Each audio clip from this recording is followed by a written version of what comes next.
जैसे balance sheet companies की बिल्कुल ही अलग है, वैसे ही इनकम स्टेटमेंट भी कंपनीज की बिल्कुल ही अलग है। सोल प्रोप्राइटरशिप में क्या बनता था? Trading account and profit and loss account. Trading account to find out the gross profit, profit and loss account to find out the net profit. Partnership में बनता था trading account, profit and loss account and PNL appropriation account. तो हम ना तो sole proprietorship कर रहे हैं ना पार्टनरशिप कर रहे हैं। कंपनीज में statement of profit and loss बनती है। क्या बनती है? Statement of profit and loss. तो सर वो ग्रॉस प्रॉफिट कैसे निकालते हैं? क्योंकि ट्रेडिंग अकाउंट तो वो अलग से बना नहीं रहे, अलग से कैलकुलेट करना पड़ता है। Statement of profit and loss से ग्रॉस प्रॉफिट नहीं पता चल सकता, ओवरऑल प्रॉफिट नेट प्रॉफिट ही सीधा पता चलता है।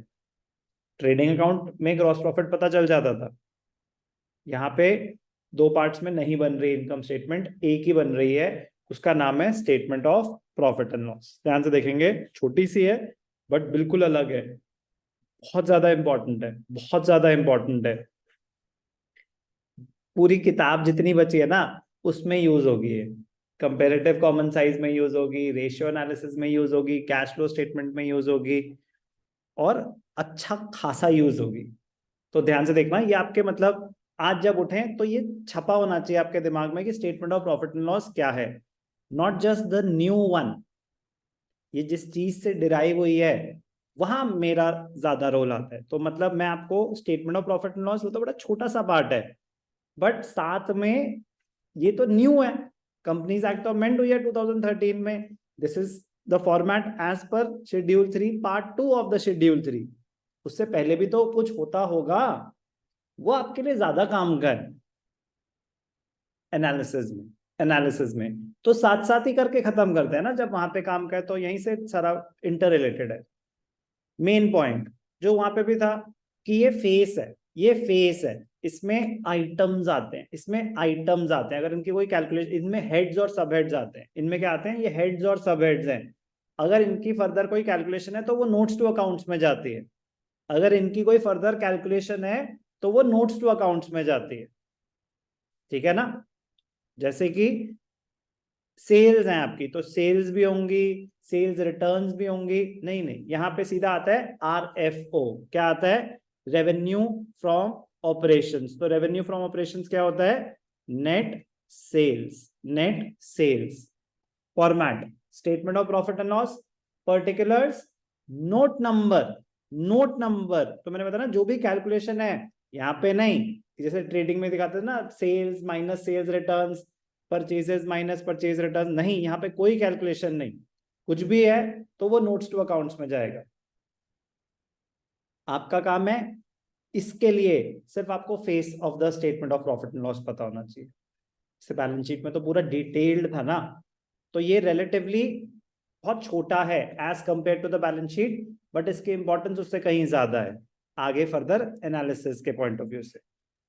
Statement of profit and loss for the year, statement of profit and loss is for the year, balance sheet is as at. Statement of profit and loss for the year, particulars, note number, दो column बनते हैं amount के, क्योंकि companies act की requirement है comparative होना चाहिए, current year previous year. ये फॉर्मेट के लिए वर्टिकल फॉर्मेट है, वर्टिकल फॉर्मेट है। सोल पार्टनरशिप में क्या होता है? हॉरिजॉन्टल फॉर्मेट, उसे बोलते हैं T shaped. Left ledger account बन रहे हैं, left hand side is the debit side, right hand side is the credit side. Debit side, credit side, ठीक है ना? यहाँ पे वर्टिकल फॉर्मेट है, यहाँ पे क्या है? वर्टिकल फॉर्मेट है, straight. This is not an account, it is a statement. It is not an account, it is a statement. तो पहले रेवेन्यू, फिर एक्सपेंसेस। रेवेन्यू माइनस एक्सपेंसेस होता है प्रॉफिट बिफोर टैक्स। बेसिक अगर आइडिया लें तो क्या आ रहा है? सबसे पहले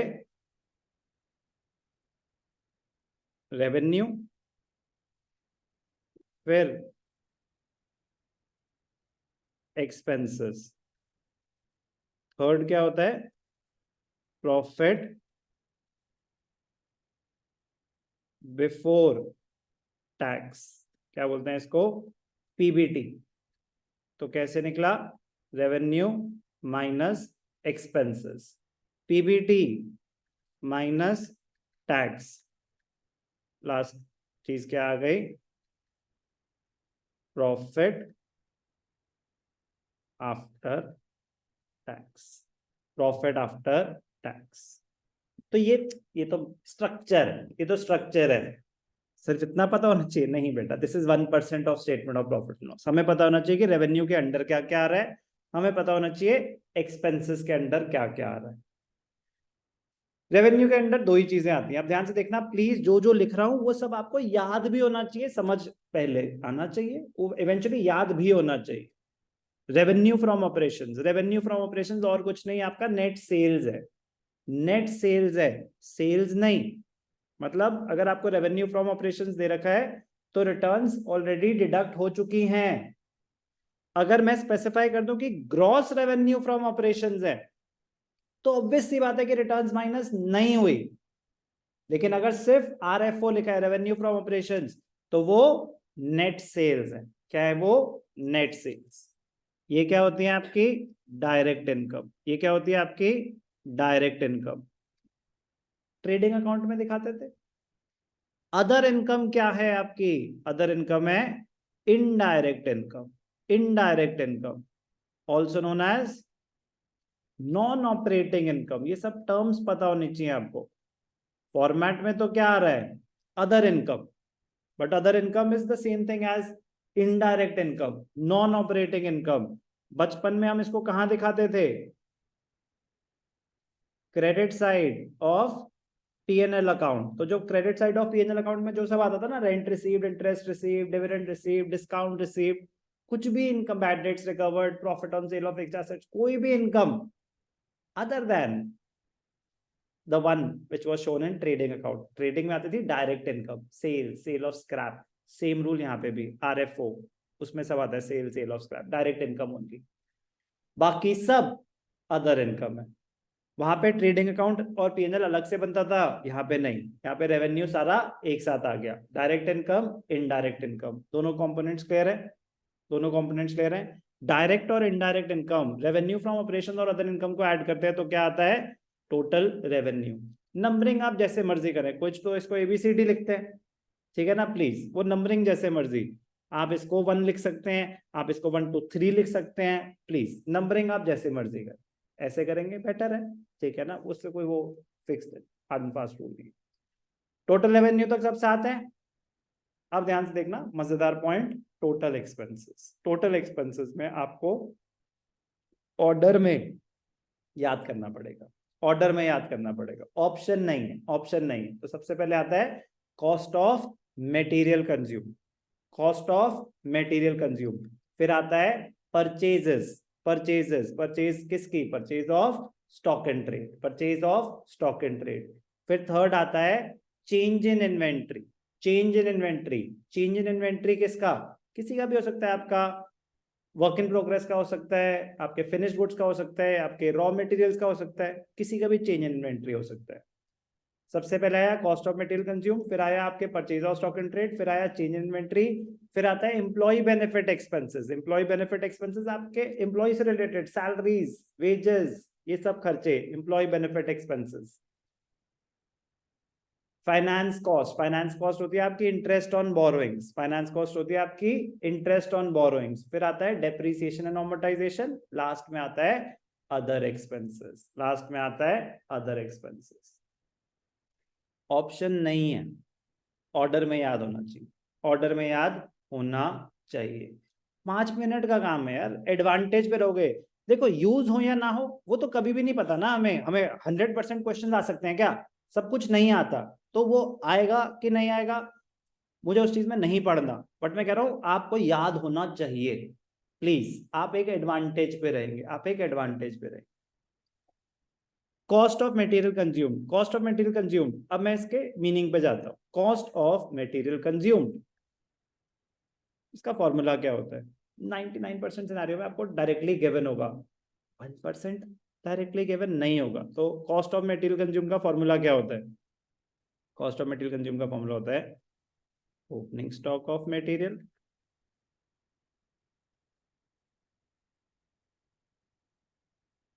plus purchases of materials minus closing stock of materials. Opening stock plus पर मटेरियल कैसे, मटेरियल रॉ मटेरियल की बात हो रही है। Opening stock plus purchases minus closing. मैंने इस साल कितना कंज्यूम कर लिया, कह रहे कुछ पहले से पड़ा था, कुछ मेरे पास पहले से पड़ा हुआ था 5,000 का मटेरियल, मैंने 50,000 का और मटेरियल खरीदा, तो इस साल का खर्चा कितना हुआ 55,000। कह रहे रुक जाओ भाई साहब, इसमें से 20,000 तो बच गया, तो क्या वो इस साल का एक्सपेंस माना जाएगा? नहीं, उसको माइनस कर देते हैं।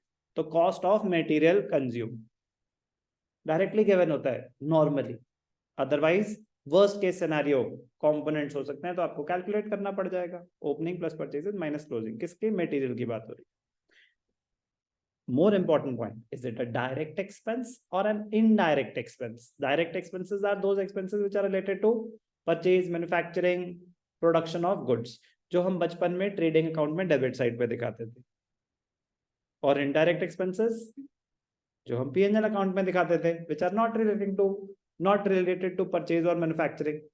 तो cost of material consume direct और indirect, it is a direct expense, it is a direct expense. तो सिर्फ मैं DE लिख रहा हूं, ठीक है ना बेटा? यहां दे देता हूं रेफरेंस, DE डायरेक्ट एक्सपेंस है,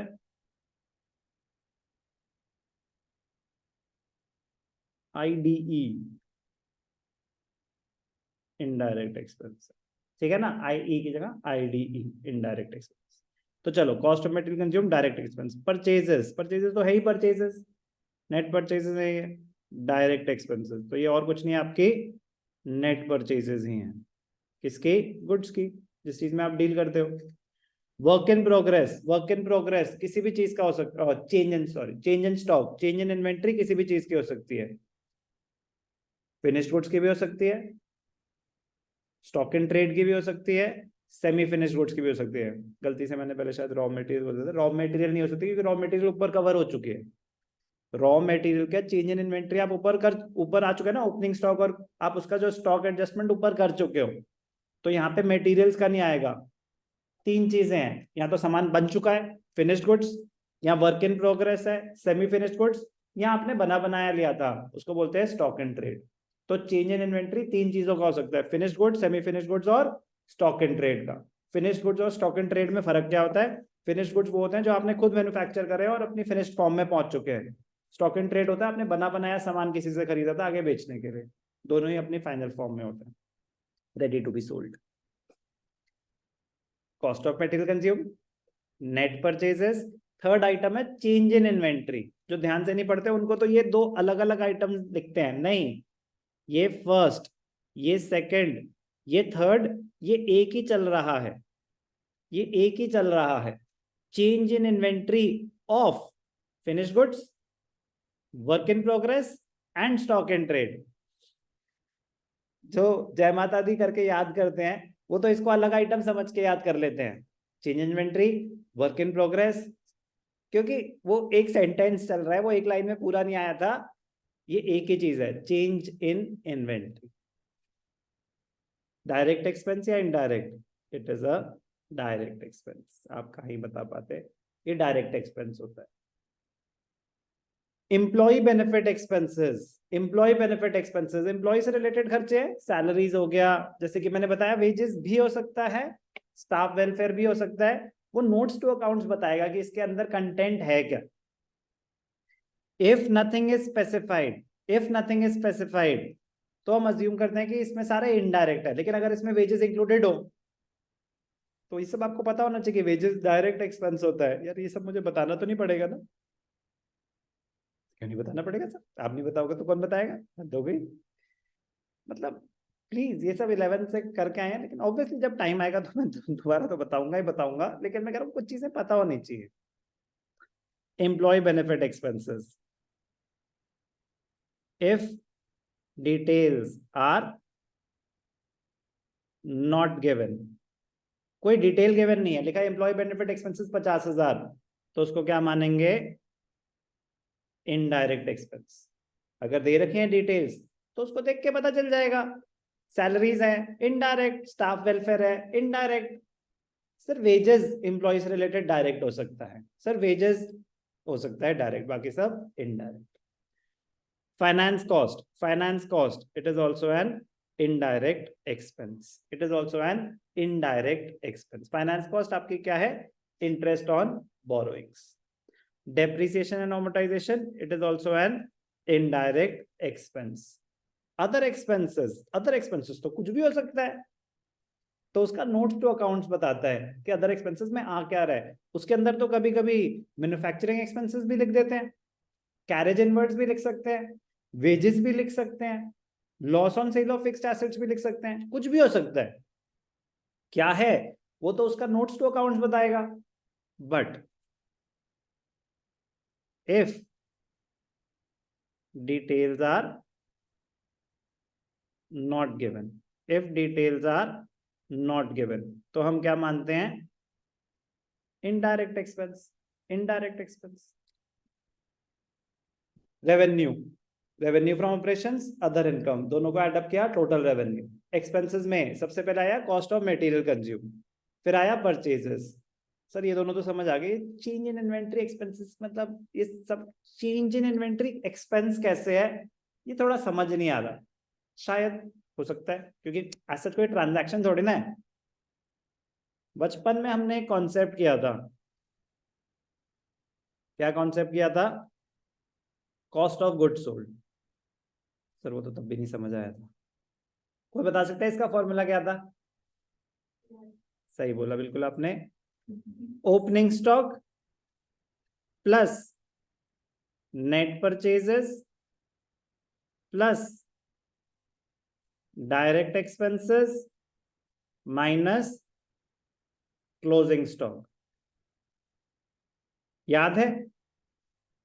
बड़े बुरे दिन थे सर, फाइनेंशियल स्टेटमेंट्स इतना अच्छा चैप्टर था, बीच में पता नहीं है कहां से आ गया था। ये फिर आएगा ये फिर आएगा। अब ये किस नाम से आएगा? कॉस्ट ऑफ आरएफओ के नाम से। ये नाम बदल के आएगा, है बिल्कुल सेम चीज। कॉस्ट ऑफ गुड्स सोल्ड की जगह अब हम निकालेंगे cost of RFO. Cost of RFO का फॉर्मूला होता है purchase of stock in trade. ये और कुछ नहीं, आपकी नेट परचेजेस ही हैं प्लस डायरेक्ट एक्सपेंसेस, इस बार तो इन्होंने नाम भी नहीं बदला, प्लस चेंज इन इन्वेंट्री, फिर नाम बदल लिया। चेंज इन इन्वेंट्री क्या है? Opening inventory minus closing inventory. तो हो वही रहा है, ओपनिंग इन्वेंट्री ऐड हो रही है, क्लोजिंग इन्वेंट्री माइनस हो रही है। तो वो बस अब यहाँ पे एज एन आइटम दिखा दिया, पहले से ही कैलकुलेशन करके यहीं पे। तो ये डायरेक्ट एक्सपेंसेस हैं, ये परचेजेस है, और भी डायरेक्ट एक्सपेंसेस हो सकते हैं। तो ये चेंज इन इन्वेंट्री क्या है? Opening stock minus closing stock है। चेंज इन इन्वेंट्री क्या होता है? Opening minus closing. तो कहां यूज होता है? कॉस्ट ऑफ आरएफओ निकालने के लिए। सो कॉस्ट ऑफ आरएफओ, मोर बचपन ग्रॉस प्रॉफिट निकालते थे। सर अभी तो बोला ग्रॉस प्रॉफिट नहीं निकालना पड़ेगा, ऐसा नहीं बोला मैंने बोला कि इसमें डायरेक्टली नहीं निकल रहा, आपको निकालना तो पड़ेगा ही। ऐसे थोड़ी ना हो सकता है ग्रॉस प्रॉफिट ना निकालना पड़े, ग्रॉस प्रॉफिट रेशियो आएगा आगे जाके, बिल्कुल निकालना पड़ेगा। तो कैसे निकालोगे? जैसे पहले निकालते थे। पहले कैसे निकालते थे? ट्रेडिंग अकाउंट बना के निकालते थे सर, ट्रेडिंग अकाउंट तो बन नहीं रहा, तो net sales minus cost of goods sold करते थे। अब क्या करेंगे? RFO minus cost of RFO करेंगे।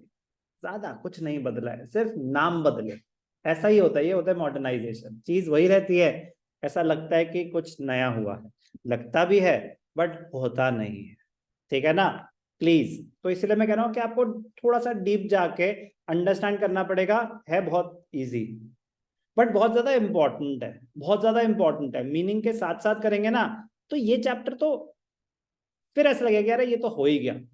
इसका एप्लीकेशन बताओ कि मैं इसको यूज कैसे करूंगा कंपैरेटिव कॉमन साइज में या रेशियोज में या कैश फ्लो में, वो साथ साथ कोशिश कर रहा हूं मैं आपको कि इसीलिए बैलेंस शीट भी डिटेल में इसलिए कराई कि जब वहां यूज हो तो मुझे कोई उस पर डिस्कशन नहीं करनी पड़े। मैं सीधा बताऊं कि बेटा नॉन करंट लायबिलिटीज ये होती हैं तो पता ही है, चलो डेट बताओ क्या होगा, तो हम डायरेक्टली काम की बातों पे दिमाग लगा रहे होंगे, प्रोवाइडेड जो जो मैंने बोला है वो आपके साथ चले, same statement of profit and loss में भी। Total revenue minus total expenses. तो अभी समझ आया कि डायरेक्ट और इनडायरेक्ट में क्यों सेग्रीगेट करा रहा था। वो इस फॉर्मेट की रिक्वायरमेंट नहीं है, इस फॉर्मेट की तो रिक्वायरमेंट है सीक्वेंस में दिखाओ, वो तो सेग्रीगेट ही नहीं कर रहा डायरेक्ट और इनडायरेक्ट में। लेकिन मैं कह रहा हूँ कि आपको पता होना चाहिए कि डायरेक्ट एक्सपेंसेस कौन से हैं और इनडायरेक्ट, क्योंकि आगे यूज होने ही होने हैं, तो वो साथ साथ ही समझ लेना, वो साथ साथ ही समझ लें। तो रेवेन्यू माइनस एक्सपेंसेस आपका क्या आ गया, पीबीटी, पीबीटी माइनस टैक्स क्या आ गया, पीएटी, पीएटी। तो ये तो फर्स्ट स्टेप ऑफ सेग्रीगेशन है, ये फर्स्ट स्टेप ऑफ सेग्रीगेशन है कि एक्सपेंसेस को हमने सेग्रीगेट करा डायरेक्ट और इनडायरेक्ट में, रेवेन्यू को हमने सेग्रीगेट करा डायरेक्ट और इनडायरेक्ट में। सेकेंड लेवल ऑफ सेग्रीगेशन भी आएगा, सेकेंड लेवल ऑफ सेग्रीगेशन भी आएगा कि हम एक्सपेंसेस जो इनडायरेक्ट हैं उनको फर्दर सेग्रीगेट करेंगे ऑपरेटिंग और नॉन ऑपरेटिंग में, ऑपरेटिंग रेशियो निकालने के लिए, ऑपरेटिंग प्रॉफिट रेशियो निकालने के लिए। मुश्किल नहीं है, स्टेप्स है, सीक्वेंस है। तो ये है आपकी statement of profit and loss as per part 2 schedule 3 of companies act. बस इतनी सी आपकी नॉलेज के लिए, प्लस आगे के कुछ कॉन्सेप्ट्स के लिए मैं एक बार आपको बताऊंगा कि पहले statement of profit and loss कैसे होती थी। Statement of profit and loss की